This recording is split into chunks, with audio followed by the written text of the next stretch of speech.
Jadi ikutin aja alur dari Allah. Banyak banget pelajaran yang kita bisa ambil dari cerita-cerita orang soleh kayak gini. Oh berarti gitu caranya. Kalau kita pengen diberkahi nanti keturunan kita, ikutin aja cara Allah. Dan Allah punya rahasia-rahasia surprise yang luar biasa dalam hidup kita. Kalau Allah udah berkehendak, kun, udah gak ada yang bisa mengubah.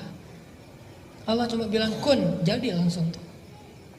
Ini namanya kebesaran Allah. Belajar dari Zaid, belajar dari Zainab, belajar dari Julaibib, belajar dari Fatimah dan Ali. Ada lagi kisah lain tentang seorang cewek pedagang susu di zaman Umar. Ini terkenal nih. Umar tuh kalau malam-malam suka belusukan, melihat rakyatnya ke ganggang gitu. Suatu malam habis belusukan, Umar capek, akhirnya bersandar istirahat di dinding rumah seseorang. Bersandar. Lagi bersandar ngedengerin percakapan obrolan antara seorang ibu sama putrinya, sama anaknya. Kata ibu itu, wahai putriku, campurlah susu itu dengan air supaya kita dapat untung lebih besok di pasar. Kata anaknya, ibu, jangan, nanti akan dimarahi dan dihukum oleh Amirul Mukminin Umar bin Khattab. Kan Umar melarang kita curang dalam berdagang. Kata ibunya, kan Umar gak mendengar, jadi kamu campur aja, gak ada Umar juga di sini. Padahal Umar gak sengaja qadarullah mendengar sambil istirahat. Ketika ibunya bilang Umar gak mendengar, Umar gak tahu, anaknya bilang, wahai ibu, sesungguhnya Umar memang tidak mendengar, tapi Tuhannya Umar, Rabbu Umar, Allah Subhanahu Wa Taala Maha tahu. Wahai ibu, saya gak berani. Gimana kita akan ngomong ke Allah nanti? Ini perempuan soleha, memantaskan diri. Sehingga Umar langsung bilang ke asistennya, tandain rumah ini ya, RT berapa, RW berapa, ntar kita datangin. Ditandain sama asistennya. Pulang besok pagi, panggil anaknya, namanya Qasim. Qasim, ikut ayah? Ya, ikut. Gak dikasih tahu juga mau ngapain, ikut aja. Nih luar biasanya orang dulu. Datang, tok. Assalamualaikum, waalaikumsalam. Dibukain sama ibunya. Ngelihat Umar, langsung gemetaran ibunya teh. Tahu kalau dia bersalah. Umar minta izin masuk. Ada apa ya Amirul Mukminin? Apa yang bisa kami bantu? Kayak lebay gitu, namanya juga orang bersalah. Jadi cari-cari muka supaya dia nggak dihukum. Apa yang bisa saya bantu? Hai Amirul Mukminin, ada masalah apa?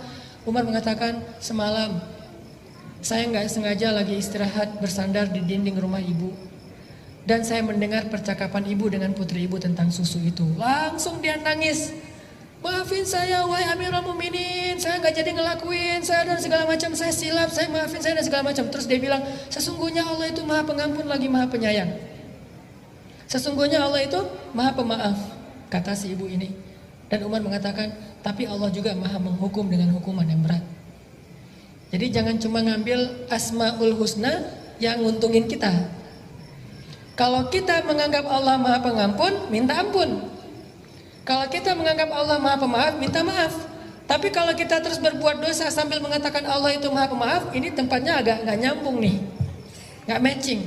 Dia terus bikin dosa tapi dia bilang sesungguhnya Allah Maha Pemaaf, nggak nyambung. Harusnya kalau dia bilang Allah Maha Pemaaf, minta maaf sama Allah. Kalau dia bilang Allah Maha Pengampun, istighfar kepada Allah, pasti Allah ampuni. Tapi kalau dia terusin dosanya sambil mengatakan Allah Maha Pengampun, dia tuh kayak memfitnah Allah. Atau ngenuduh Allah seolah-olah Allah itu kayak nggak tahu apa-apa gitu. Dia mah orangnya polos, nggak usah dihiraukan. Kan gitu kan ya? Seolah-olah Allah itu polos. Padahal ada nama lain, Allah juga dzuntiqam, Allah juga menghukum sesuai dengan dosanya. Tapi kalau minta maaf, Allah pasti maafin semua dosa tanpa ada pengecualian. Allah Maha Pengampun, Allah Maha Pemaaf, wahai Amirul Mukminin. Kata Umar, tapi Allah juga Maha Menghukum. Ya saya tahu, maafin saya. Kata Umar, udahlah kalau kamu udah maaf saya maafin. Tapi saya datang ke sini bukan pengen ngusut masalah itu. Saya takjub, kagum sama putri ibu. Putri ibu itu putri yang solehah. Ibu beruntung punya putri kayak dia. Dan saya akan sangat beruntung punya calon menantu seperti dia. Langsung ibu ini kaget, mau menikahkan putranya Umar dengan perempuan tersebut. Sehingga ibu ini langsung manggil putrinya, siapa gitu namanya. Panggil, datang ke sini. Terus Umar bertanya, wahai putriku, saya ingin menikahkan putra saya kepada kamu jika kalian dua-duanya setuju. Ini pernikahan dalam Islam. Bukan orang tuanya yang setuju, tapi anaknya. Sehingga Umar bilang kepada anaknya Qasim, coba kamu lihat kepada perempuan itu, apakah kamu tertarik dilihat malu-malu gitu. Dan dalam hadis Nabi, kalau kita pengen menikahi seorang perempuan, kita boleh melihat dia. Kepoin Instagramnya, itu boleh. Makanya postingin di Instagram sesuatu yang boleh dilihat. Kan ada sahabat yang pengen nikah dengan seorang cewek tapi nggak pernah ngelihat ceweknya. Sehingga Nabi bertanya, kamu udah ngelihat orangnya? Belum ya Rasul. Ya udah lihat. Akhirnya kata dia, saya pun mencuri-curi pandang. Mencuri-curi pandang bahasa kita stalking. Akhirnya saya pun mencuri-curi pandang dari balik dinding lihat, oh itu ceweknya. Udah lihat? Udah ya Rasul, gimana? Saya terima, ya udah nikah. Nih, Umar nyuruh anak laki-lakinya ngelihat ceweknya dulu. Jadi yang ditanya laki-lakinya dulu. Jangan perempuan dulu. Kalau perempuan udah setuju, tiba-tiba laki-laki nggak setuju, kasihan. Perempuan perasaannya lebih peka. Mending laki-lakinya ditolak daripada cewek yang ditolak. Ini etika Islam. Umar tanya ke anaknya, gimana? Saya terserah ayah. Oke, berarti ya. Baru tanya ke perempuannya. Nah, gimana? Kamu mau nikah sama putra saya? Ibunya langsung motong. Wah, siapa yang nggak mau? Insya Allah dia setuju, wahai para mukminin. Ibunya yang ngomong. Kata Umar, bukan kamu, tapi anak kamu. Ibunya ini agak-agak ceplas-ceplos gitu ya. Oh iya ya. Gimana? Kamu mau nggak? Mau kan? Mau kan? Gitu dipaksain anaknya. Anaknya nggak ngomong, diem aja. Terus ibunya komen lagi. Ibunya ini suka komen, asal ada postingan komen. Anaknya diem aja, ibunya yang komen. Tuh kan Amirul Mukminin, kata Nabi juga, diamnya seorang perempuan artinya setuju. Ya udah kalau gitu nikah.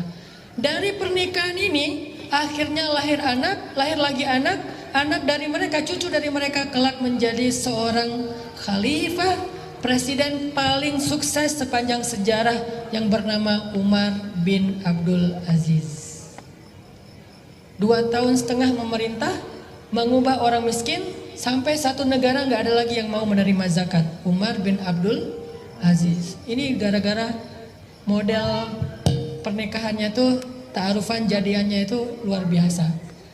Apa pelajarannya di sini? Ternyata kalau kita pengen dapat imam yang paling keren, pantaskan diri kita untuk mendampingi dia. Kalau kita pengen punya makmum yang solehah kayak Khadijah, pantaskan diri kita seperti Rasul untuk menjadi imam bagi dia. Gak mungkin seorang imam yang gak bisa baca Quran ngimamin makmum yang hafiz 30 juz. Ini agak-agak gak sesuai dengan fikih nih. Kalau kita pengen ngimamin orang-orang yang hafiz, kita hafalannya harus lebih banyak. Kalau kita pengen ngimamin seorang cewek yang solehah, yang taat, kita harus lebih soleh. Gitu juga cewek. Kalau mau diimamin oleh imam yang soleh, kita harus memantaskan diri biar kita nggak banyak protes.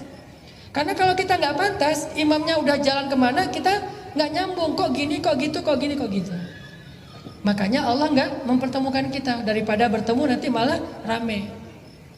Kayak misalnya kita baru hijrah, jadi masih anak baru lah. Belum pro, hijrahnya masih amatiran, baru belajar. Sama kayak saya juga baru belajar, baru hijrah, belum terbiasa ke masjid, langsung ikut acara sholat tahajud 1 juz. Ini kan luar biasa ya.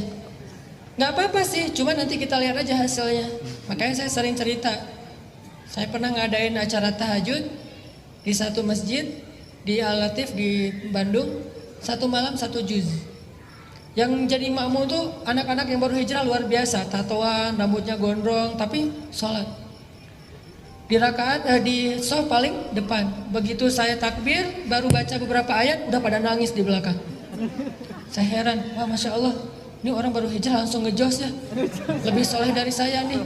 Belum apa-apa udah nangis. Akhirnya saya ngerasa gak enak hati. Udah deh, saya nangis juga gara-gara mereka. Nangis. Gak enak sama makmum. Nangis dan nangis juga. Nangisnya luar biasa. Begitu selesai sholat saya tanya, kok kalian bisa gitu ya sholat khusyuk banget sampai nangis-nangis segala? Ustadz, itu bukan khusyuk kata mereka. Ustadz bacanya kepanjangan. Ini nih kalau nggak nyambung makmum sama imam. Kenapa kok kita pengen punya imam yang sholat tapi belum datang juga? Karena mungkin kita belum menjadi seperti perempuan itu yang memantaskan diri buat dia. Kecuali kita pengennya yang biasa-biasa aja, besok juga bakalan datang. Karena kita pengennya terlalu tinggi, idealis, keren, berarti kita juga harus minimal mendekati. Saddidu wa qaribu, kata Nabi. Persiskan diri kalian, pantaskan diri kalian, atau minimal dekati sesuatu yang baik itu. Baru nanti dia datang. Jadi kalau pengen mempercepat kedatangan imam yang idaman itu, maka ayo kita akselerasi, memperbaiki diri sampai kita pantas bagi dia. Kalau pengen cepat bisa diterima lamarannya oleh seorang cewek yang idaman banget, maka pantaskan diri kita untuk ngimamin dia.